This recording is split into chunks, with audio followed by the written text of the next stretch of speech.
Welcome,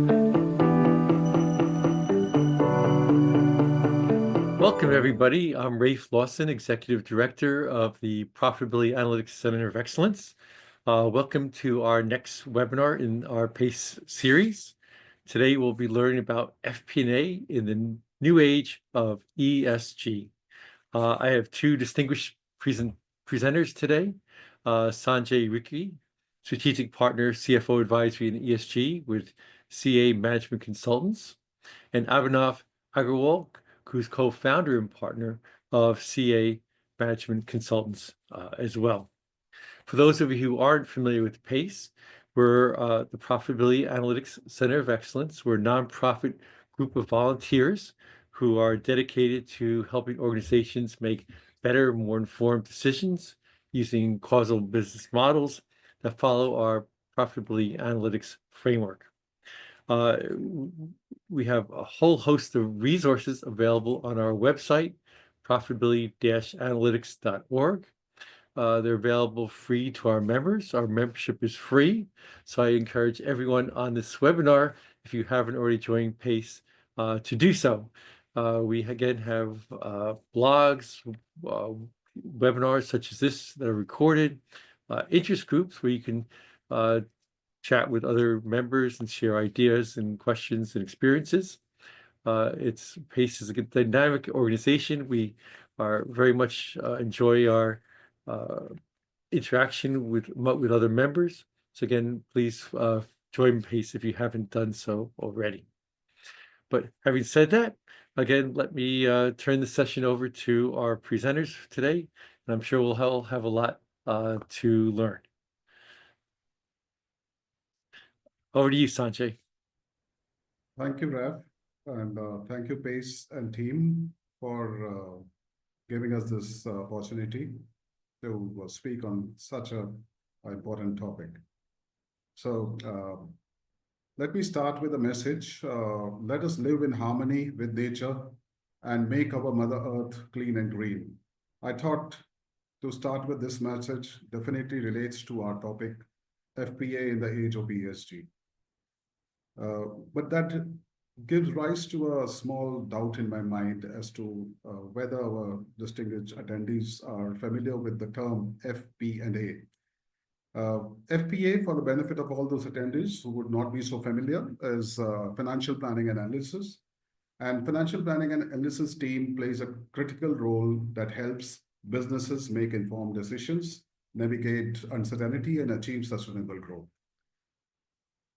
With that, I think I would like to share some perspective on the very fact which draws our attention and makes our thought process and act on sustainability.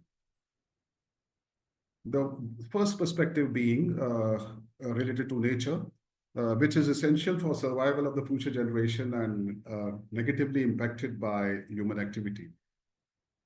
Embracing sustainability is important to preserve the planet and natural resources, and to ensure that the needs of the people and nature can be balanced. The second perspective is to do with the investors, regulators, and stakeholders, which are increasingly demanding focus on environment and social and governance issues. Organizations need to integrate sustainability into their strategy to maximize long-term value for investors, and in addition to, apart from the economic aspects while doing business. The third perspective being, which is oriented around risk. Any prudent organization would make an enterprise risk management process hovering around enlisting of all risks propositions, but not to miss the climate risk and social risks which come back and which confront the organization. Having said so and explained about these perspectives, let me turn to what do we really mean by sustainability, and what is ESG all about, and are they really same or different, and what is the transition which we are going through. So sustainability was defined way back in 1987 by the Brundtland Commission, which initiated the very thought in terms of really meeting the needs of the present without compromising the ability of future generations to meet their own needs. So it's a two-pronged approach, just not to really cover up and meet the present needs, but also pave way for the future needs for our future generations. While ESG means using social, economic, environment, and governance factors to evaluate companies on for advanced, how far are they advanced in towards sustainability. So to take you through each of the terms which we are using, E, which is environment.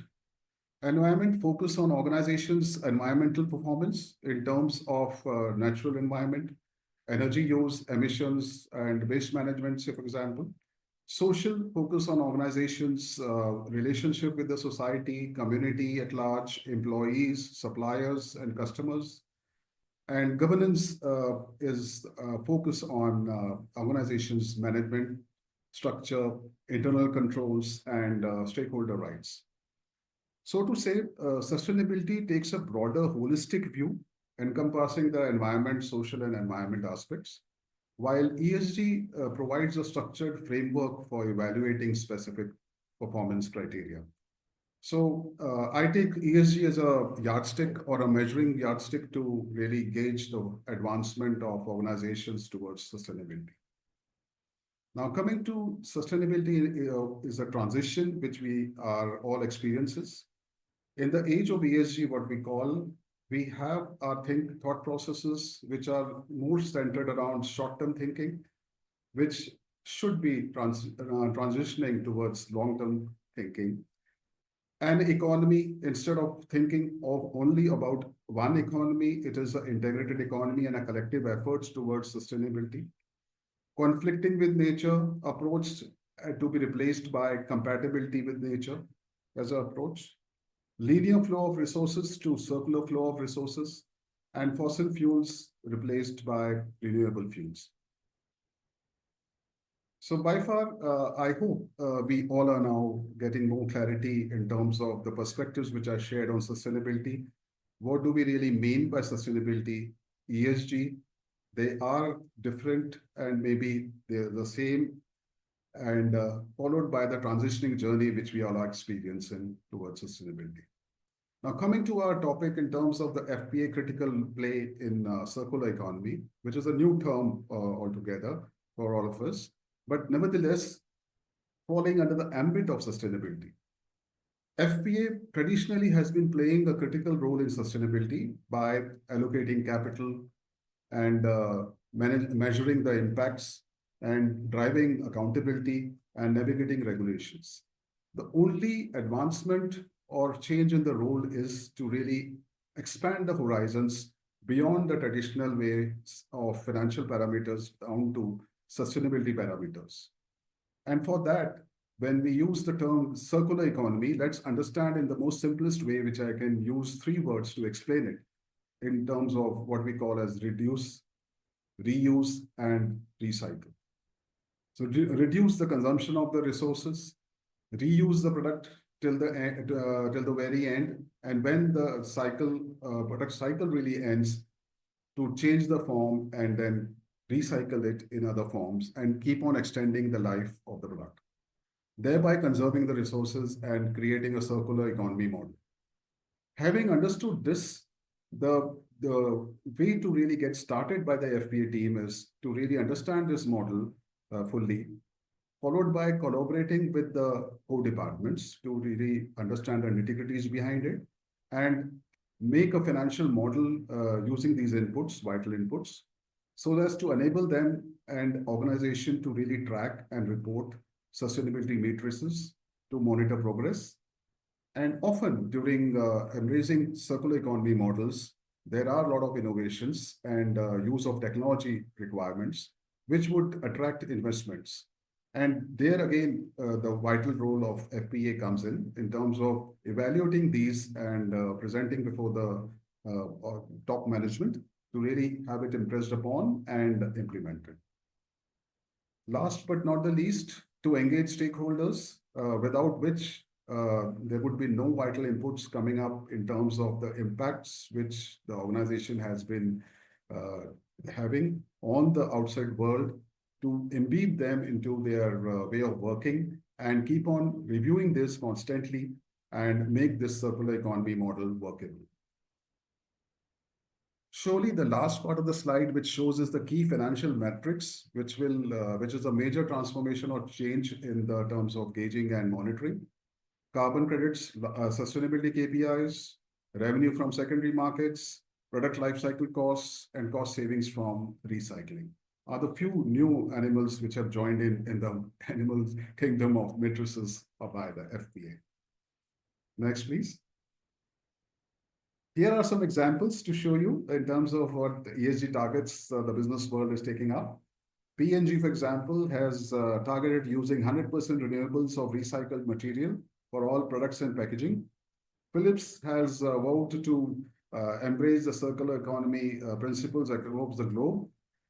LG has been gunning for energy efficiencies, targeting about 80% of their products manufactured uh, towards green three-star products to be manufactured by 2025. So these are few examples how the corporate world has really embraced and deliberated upon the ESG targets for achieving their sustainability goals. Next, please. Having understood circular economy, sustainability along with ESG and the transitioning and the ESG targets, let's understand now what is ESG matrix. Now, ESG matrix is typical in contrast to what we have financial metrics traditionally, which are quantitative as well as qualitative in nature. So, but nevertheless, quantitative and qualitative metrics give a more holistic view of their sustainability performance to stakeholders. So really the need of the hour to really measure ESG metrics. Apart from that, the ESG KPIs become seemingly important more with the investor's point of view, so that to really assess the viability and long-term performance of companies based on their non-financial ESG risks and opportunities alongside the traditional business matrices.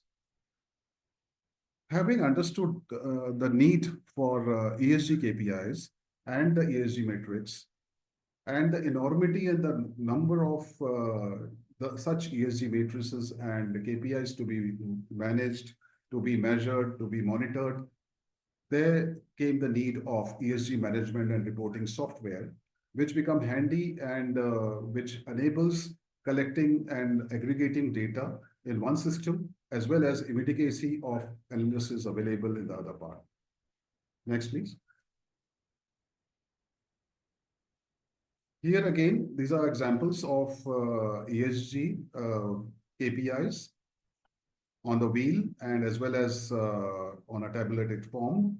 Say like, for example, under the environment, there's waste management, water management, taking into consideration, reducing the water consumption and recycling the waste to produce energy for, say for example, and for social aspect to covering the diversity aspects and taking care of human rights, and followed by governance in terms of ethical ways of doing business, anti-bribery, say for example, remuneration, bringing in transparency, etc. So these are the few more examples to really give you a flavor and fair idea about ESG KPIs, which are being formulated day after day for sustainability goals to be achieved.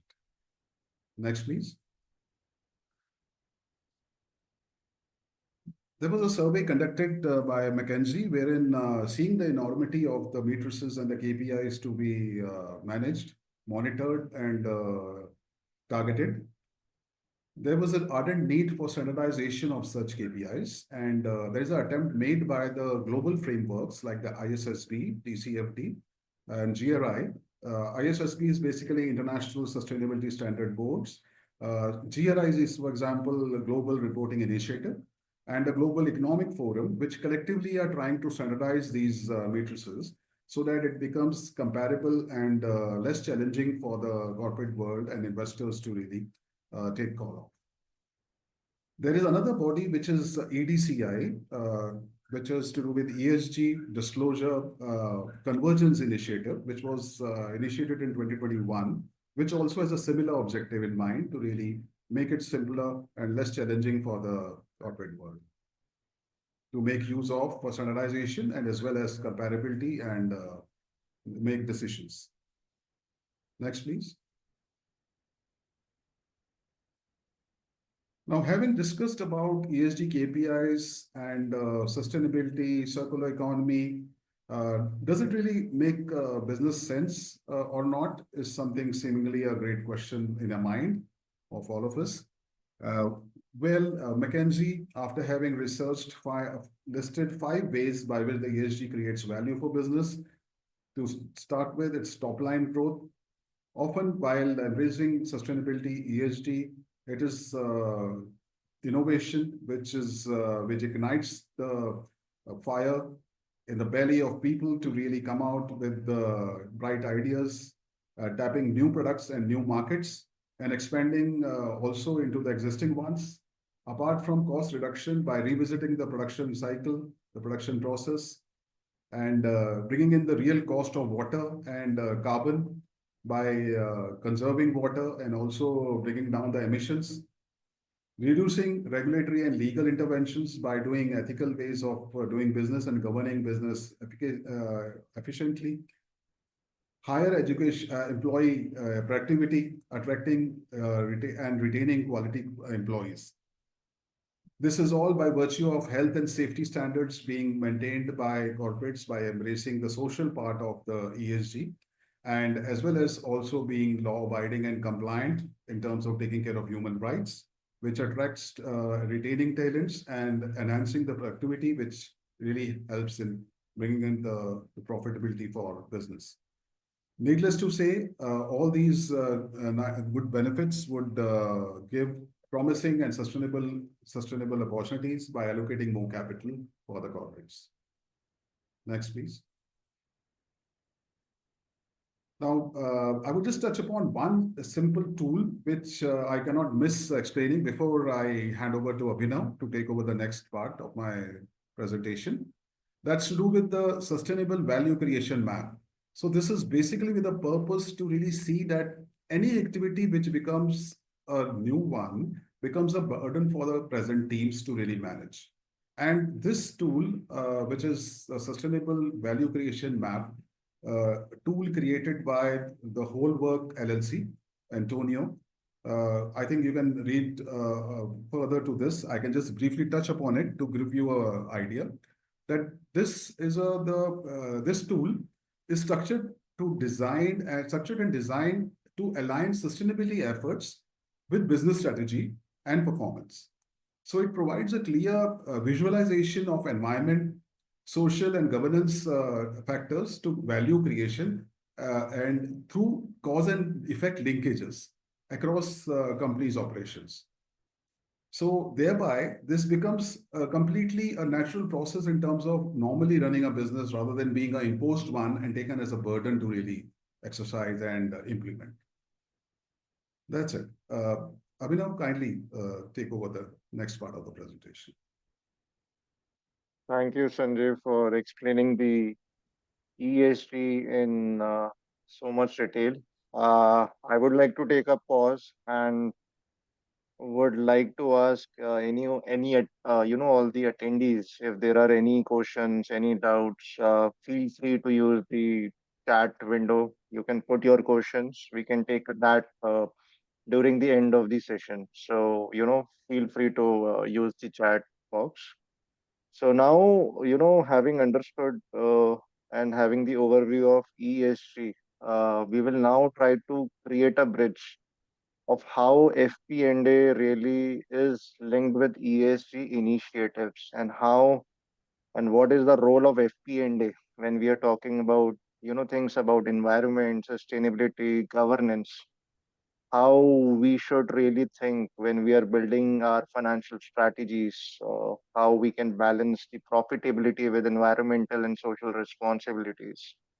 So I will be touching this and will create that bridge because I am a core FP&A guy. So will try to create on how it has to be used practically. So what are the key considerations in the FP&A? So Sanjay touched upon, climate change, social responsibility.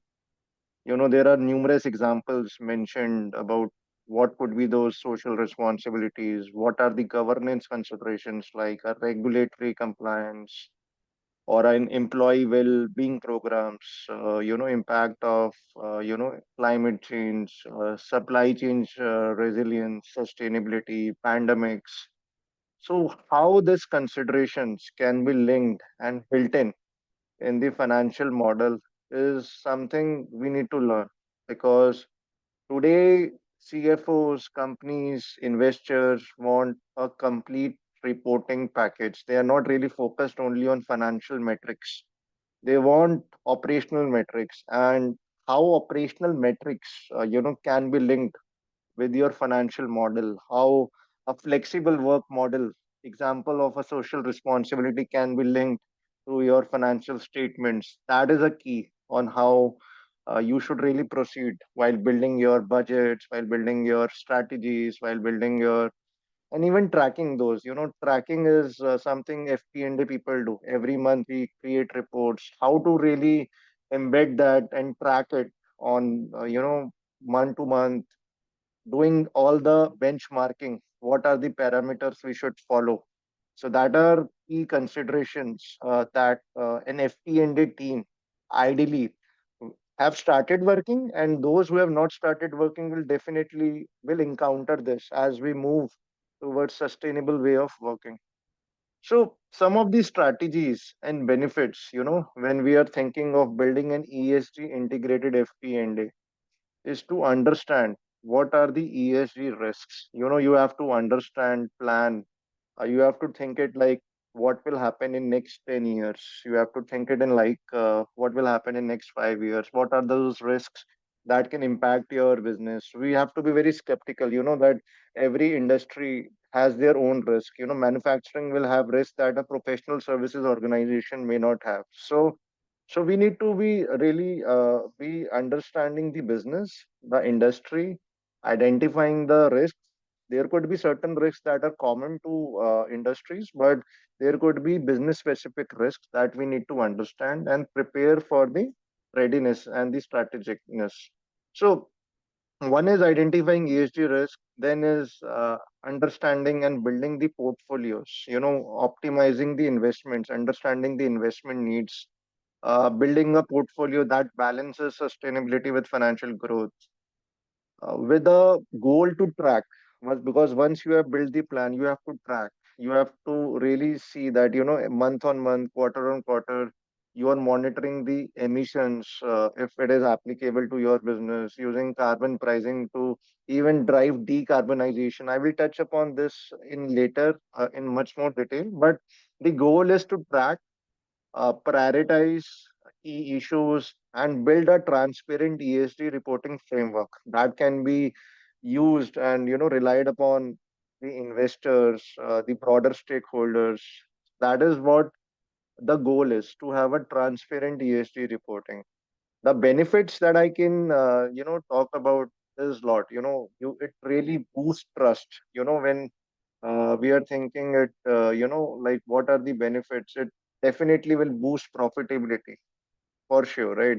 It will boost profitability. It will strengthen your risk resilience. It will build your in reputation across the stakeholders, ESG leadership, while you are adapting to ESG regulations, and you are contributing to the overall world through your initiatives, while being considerable about your financial profitability and balance sheets. So that is the whole objective and the benefits, when we are talking about ESG integrated FP&A. Now coming to what could be the challenges, it's not really easy. If I am saying that let's build an ESG integrated FP&A, it's not really straightforward. We need to understand, what are those implementation, what could be the challenges, and what are the limitations. So definitely in our organizations, we all track financial metrics, but when it comes to operational data, the data quality and availability is a very big challenge. Whatsoever work we have done, in ESG, we felt most of the organizations are not tracking. They don't have the data available. And for some, if they are tracking, the data is not that clean. It is super messy, can't be relied upon. So data quality and availability is the worst and the biggest challenge if we have to adapt it at an organization level. Building standardization, because there are different regulations coming across different countries, so we need to be really updated with what is happening. So currently there is no standardization across when we study the regulations, so we need to really we are lacking those standardization. So as a business that operates globally, this is one challenge and consideration that needs to be kept. As I have told, integrating ESG into traditional financial models. So traditionally, while we are doing budgeting or any valuation financial model, we are not used to tracking or integrating ESG into our traditional financial model. So again, that is a journey we need to understand on how we should really link ESG metrics, how we should identify ESG KPIs, and how to link it with a financial model. Balancing short-term financial goals with long-term sustainability. When we talk about ESG, there could be a possibility of some immediate investments, and that if you will have a shorter horizon or a vision of next 2 years, you will feel that it is taking a hit on the profitability. Bottom line is not looking good, but we need to really think the impact it is creating over next 5 years, 6 years, and I'm sure if we are really modeling it, balancing it, profitability is a byproduct. Profitability and bottom line will improve, and definitely the stakeholders will definitely rely on ESG benefits and trade-offs. Certain best practices that I can talk about is we need to identify, create, establish an ESG strategy and a governance framework. There has to be a good management and reporting system, having the regular engagement with stakeholder to identify issues, integrating even ESG into executive compensation and performance metrics, and monitoring the performance and progress. Certain tools and resources that you can refer to while you are studying ESG policies is you can refer to Sustainability Accountability Board, GRI, Task Force on Climate Related Financial Disclosures, ESG data providers like Sustainalytics, and there are certain FP&A softwares. You would have heard about Anaplan. They already have, started building ESG modules within their tool. So they are already coming up with ESG related financial models within their tool. So now one of the biggest aspect in FP&A, every FP&A or a finance analyst can understand the need for financial modeling, and that is where we talk about how we can really integrate ESG factors into financial models. So, as Sanjay already touched, there are different parameters. We can think it and classify it in three buckets.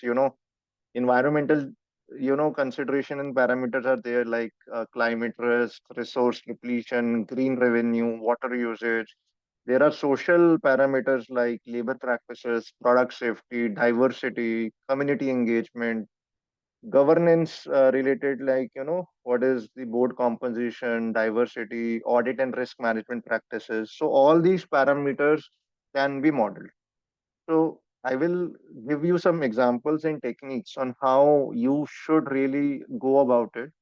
So if you really research and read, there are certain modeling techniques that are already available, right? So ESG scoring technique is being widely used, wherein there are certain parameters being set up, and a numerical score is being assigned to companies. People are tracking companies based on their contribution to climate and overall initiatives, ESG initiatives, and assigning numerical scores. So ESG scoring is one thing you can research about, read in detail. Scenario sensitivity analysis is a normal FP&A related stuff wherein we do build different scenarios. What will be the impact of carbon pricing if we take an ESG loan? What if I invest in an initiative today? So what will be that, sensitivity, how those factors will impact my financial performance? So scenario and sensitivity analysis is something you can incorporate in your existing model and check how ESG related scenarios are performing, cost benefit analysis, and integrated reporting. So different models for you to watch out is sustainable discounted cash flow model. I will give you an example towards the end. I have a case study that how you can use DCF for evaluating ESG related initiatives. Then there is ESG adjusted weight average cost of capital, carbon pricing model, green bond pricing model, impact investing model. Because the important thing is to measure the impact and how much value it creates for the overall business. So these are the models that people have already started using, and you can research about it. And we will touch upon one of the model in detail in today's presentation. Now, this is the most important slide. For any finance folk, this is the most important slide on how you can link ESG to your financial metrics. So I have given certain examples here. If you read the first column, that is ESG factor. So what is the impact of climate change, social responsibility on revenue, operating cost, capital expenditure, financing terms, tax and depreciation? So if you notice here, there is always a risk and opportunity attached to any environmental change, right? So the risk of a climate change could be a reduced revenue that can happen due to disruptions like extreme weather. But that also gives us an opportunity. What if we plan an increased demand for sustainable products? So this is how we will evaluate, what are the risks, what are the opportunities. And if we start modeling and adjusting in financial model, when you will project, you will see that, if you model the risk, you will see it is creating a lower revenue projection for the impacted months. But if you also model the opportunity, it will create a potential revenue increase that could be possible if you are selling more sustainable products. So like this, I have illustrated different examples like a reputation loss from accidents.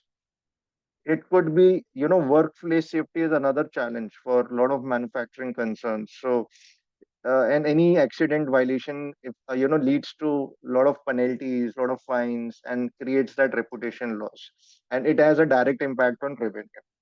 Opportunity is that if you are maintaining a positive safety record, if you are doing all the due diligence, investing in workplace safety measures, it can really lead to additional revenue from enhanced reputation. So this is how you can think of evaluating each parameter with a risk and opportunity, and do such kind of adjustments in financial models. So another interesting thing you will notice here is things like capex, capital expenditure. Because sometimes we feel that when we are investing on ESG initiatives, it has to be a large investment in capital expenditure, right? For example, if you are investing for a flood defenses technology, right? So it will definitely lead to an increased cap, but everything has to be linked back to the revenue and the bottom line on how it will generate over next 5 6 years. So I think this slide is super helpful, and you can definitely keep this slide in mind when you are doing risk opportunity analysis and how it will impact your financial model. So we have given examples of tax depreciation, working capital, as well as discount rates. Now I will hand it over to Sanjay to explain this slide on sustainable capital plan.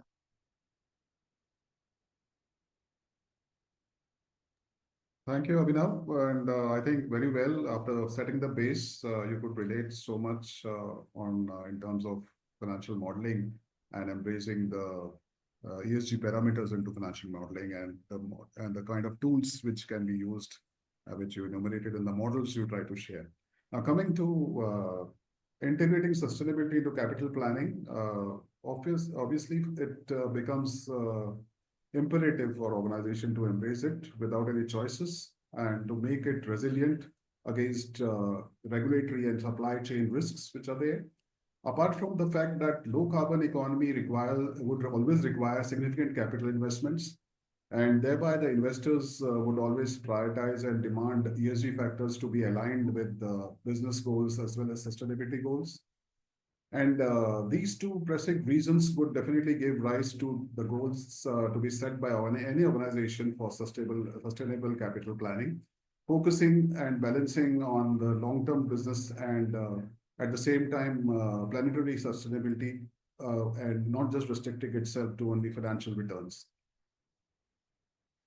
With having set this goals set by the organization, the role play for FP&A professionals would be to really drive the resilience and sustainability in capital planning process, as well as also create and ensure long-term value is created while fostering environmental stewardship. And to enable them to do this, to strategize this role, there would be three-prong approach by leveraging on their core strength of data analytics to evaluate on the sustainability drivers in the financial models and embrace circular economy principles and adopt the matrix which goes beyond just ROI, but to prioritize onto environmental and social impacts. Next, please. Now here we try to cover, it's a further description on what I explained in the previous slides. Thus, by navigating towards long-term success, that's a hallmark for any capital plans to be made in sustainability, creating opportunities to address the investors' demand and regulatory shifts, and thus balancing the financial goal, which has to be underlined in terms of, balancing act, which has to be introduced here anew, is completely in terms of balancing the financial goals with the societal and environmental imperatives also. So for strategizing these capital planning, sustainable capital planning, the FP&A team will need to create scenarios on climate analysis, plan for climate risks and adapt resource allocation effectively. This is just to create a resilient organization to combat and confront against the climate changes which we all are facing organizationally. Circular economy integration, which has already been touched upon. And the new part is in terms of innovative capital allocation towards low carbon technologies and sustainable infrastructure. So the role play of FP&A teams in nutshell would be three-pronged in terms of bridging to serve as a bridge between the financial objective and sustainable goals, and leverage advanced data analytics to model the risks towards identified sustainable investment opportunities, and to foster the resilience and strategic capital allocation aligned with the ESG imperatives. Next, please.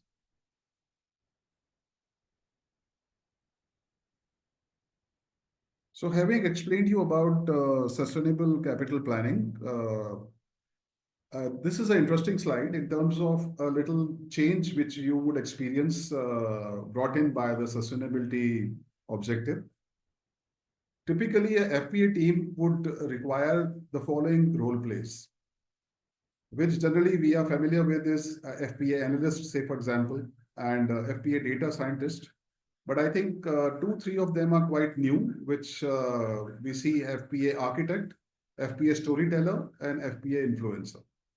So to really take you through each role play, the FP&A architect is basically the designer of ESG integrated frameworks, aligning with the financial planning. So he integrates a framework, designs it in a manner which aligns the sustainability framework along with the financial planning. The FP&A analyst analyzes and reveals the deep insights into the financial impact of sustainable investments. And to talk about the data scientist, he uses the predictive analytics to forecast the benefits of sustainability investments and initiatives made, to really now propagate and influence the top management and the stakeholders. The stakeholder and the FP&A have a hand-in-hand role. The storyteller creates the engagement narratives to highlight the value of sustainability efforts, an influencer advocates and communicates the strategic decisions that integrate the ESG objectives. So this is, I think, the transformation or the change which will be brought in the role play. For organizations, most of the roles would be built in within the team members. If not, then they have to be developed to really embrace sustainability by the FP&A team. Next, please. Now, I would request Abhinav to take us through a case study, which we just explained and have provided a big base to really see in numbers, how does it look like, and how does it create value for the business. Thank you, Over to Sanjay. Thank you. So this is a case study that we created. The data and the background of the company is dummy. So we are taking an example of an wind power company, XYZ, just to give the company overview. It is into an power generation company with one plant. Revenue typically they are generating $100 million. Cost including depreciation, they are incurring $62 million. They have a power purchase agreement that is nothing but a long-term contract with a utility company that gives them revenue assurance. So this is a brief company overview. Key assumptions when we are planning for next 5 years in terms of what could be the risks and opportunities. So we factored in one risk, that is a climate change, and we are saying that it could possibly lead to reduction in power generation by 50% in year three. Year onward, four onwards, we are saying it will, be 20% reduction on going for onwards. How to really mitigate the climate change impact? The alternative and the opportunity is to invest in a climate change adaptation technology. The investment we foresee would be $60 million upfront, and that's huge if the revenue is $100 million per year. The impact it will create if we go for a technology right now, that it limits generation reduction to 30% in year three and 5% from year four. That is in contrary to what it would have been if we have not gone for a technology. It would have gone for 50-20, but now it will be 30% and 5% if we spend upfront on investment on technology. Operational cost that we are expecting due to this would rise by $3 million annually. That is including $1 million depreciation. Another risk that we have identified is workplace safety. And to mitigate workplace safety, we can further think of investing $5 million in work safety measures to make the work a better place. And the annual savings that we are foreseeing, if we invest $5 million, is an incremental saving of $0.5 million that will result due to reduced fines, reduced claims. And while we are doing it, there is an option of ESG financing. If we are following ESG related, we are, hopeful to get a 4% interest rate from an ESG fund that is typically low than what is being offered by normal finance institutions. And the impact it could create is debt equity ratio change from 1:4 to 1:2, cost of equity being increasing from 8 to 8.5%. So these are key assumptions. As an FP&A analyst, as an FP&A guy, you are building up certain assumptions on what could possibly happen in next few years. And while you are doing your research, you need to understand what are the key drivers that you need to focus on. So definitely understanding the revenue, high fixed cost, increasing demand for renewables, it needs to be well researched on how it will impact these three drivers and what will be the impact on the organization if we factor in these assumptions. We already have discussed about ESG risks, so we have to classify whether it's a high risk, moderate risk, it's a low risk, and accordingly, definitely you should not invest when you are foreseeing a low risk at this point of time. You can, maybe focus on something that is high and moderate. And understanding the opportunities related to ESGs, like an access to an ESG, cheaper financing, or improved work safety, or a resilience. So these things have to be very thought through when you are, building your financial model and integrating with ESG initiatives. So this is what a typical discounted cash flow model looks. If we are not really doing anything, if we are not spending on ESG initiatives, if we are not really doing anything, that how a normal business will look like based on the assumptions that we have taken. So you can see year one and two is stable, but from year three, we have seen revenue has declined by 50%. And then year four and five, again, revenue has declined 20%.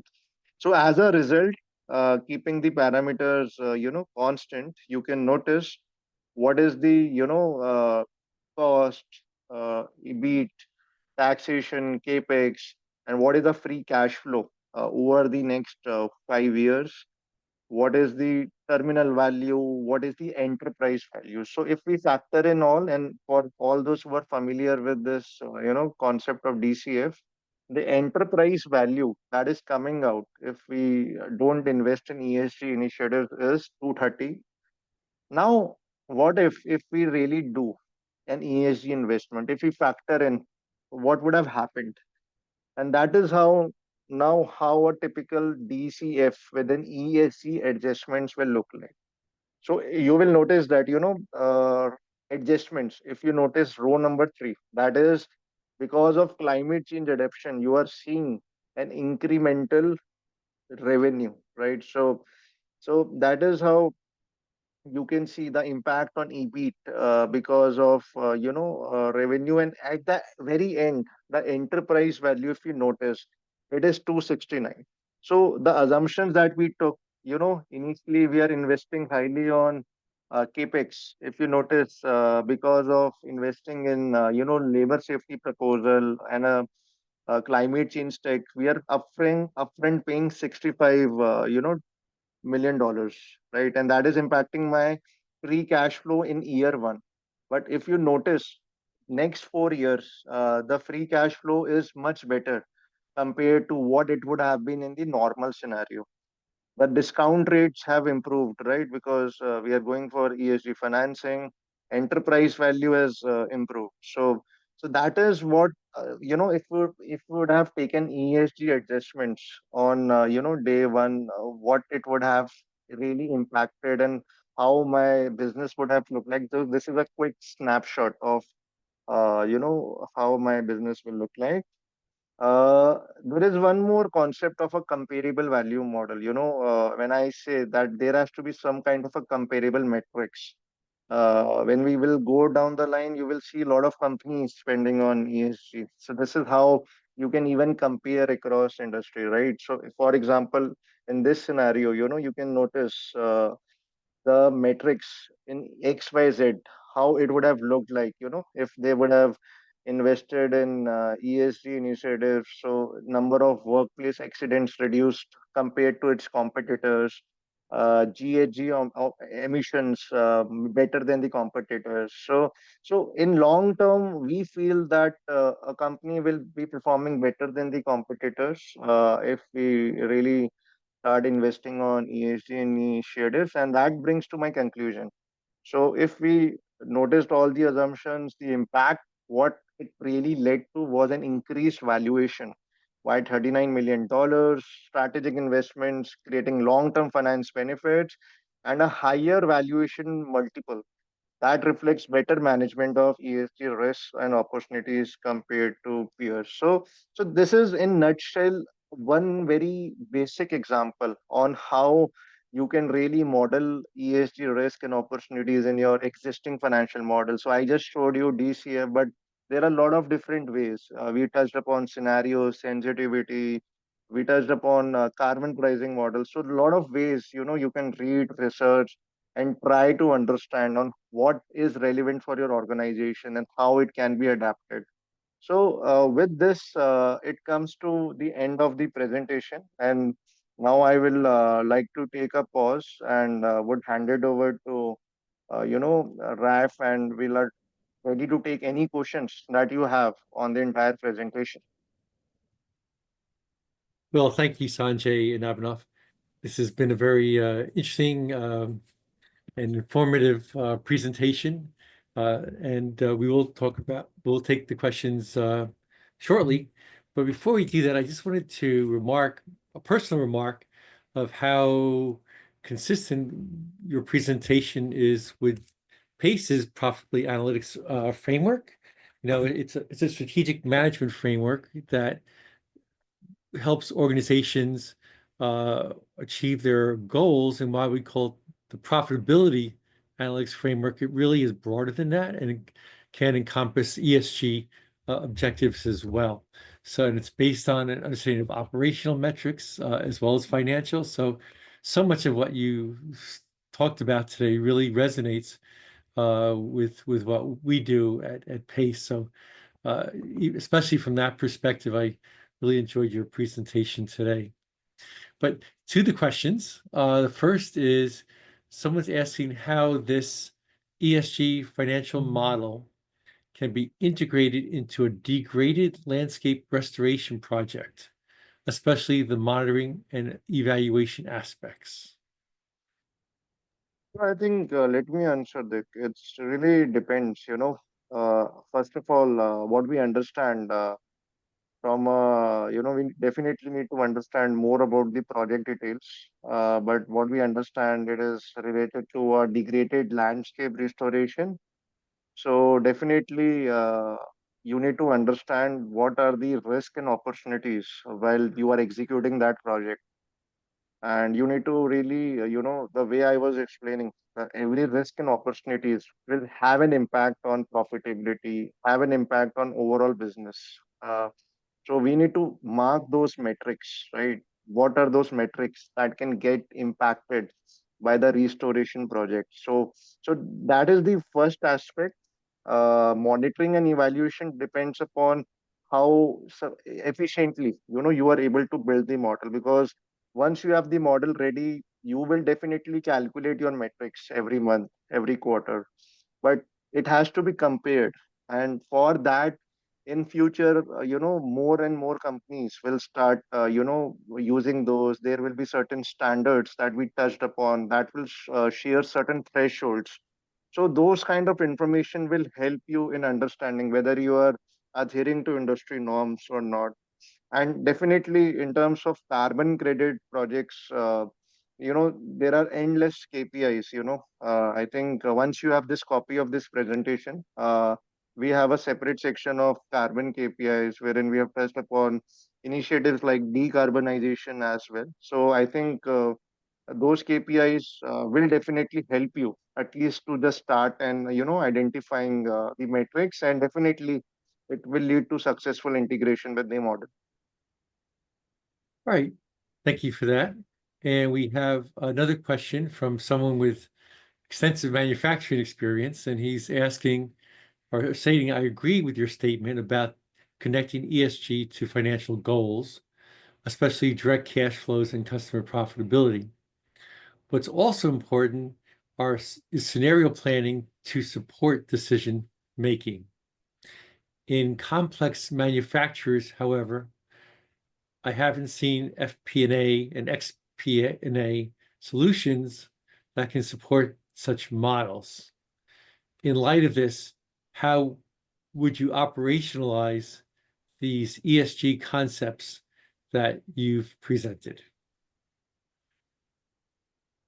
Okay, I'd like to answer this.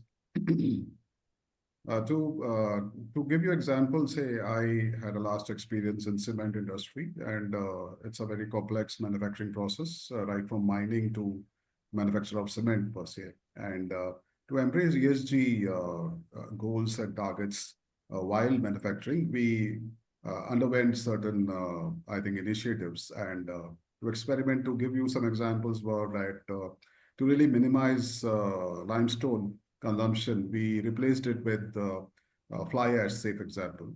The fly ash was a byproduct of the thermal plants, which was going a waste and polluting the environment, which percentage-wise was a mere 2% or 5% earlier, was enhanced to as high as 35%, with the graded cements being marketed separately with less fly ash and with 35% fly ash. So this is one example which was made possible integrating and collaborating with the thermal plants and in sourcing the fly ash down to the plant through railway wagons and railway racks, and then also trying to create pipelines by which we could, through suction, try to mix the fly ash with the cement, and thus create a circular kind of economy model workable. Another example I can give you is in a complex manufacturing processes in terms of we had thermal plants also like energizing the plant, which used to use the the typical coal-based plants which were there, being thermal plants.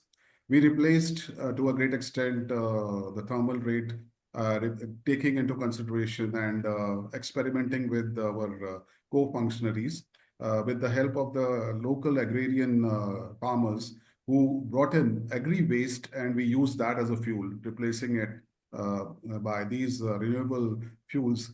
We could really save sizable amount, and also plus also uh, emit less carbon through that. Yet another example I can give you, again typical to this cement manufacturing, is the waste heat recovery technology which was used while when the kiln were when the temperature goes as high as 1100 degrees almost in cement for the limestone to be converted to cement. The waste heat which was going up in the atmosphere was captured and then again recycled to really produce heat in the kiln. So those, I think these are three big significant examples by which I think with a lot of efforts, of course, I do agree. Many times they flop and we are not able to get success. But with the help of collaboration, wayouts are found out, and with a resilient attitude to really bring in solutions together, we were able to really do that and bring in benefits to the environment as well as for the cost.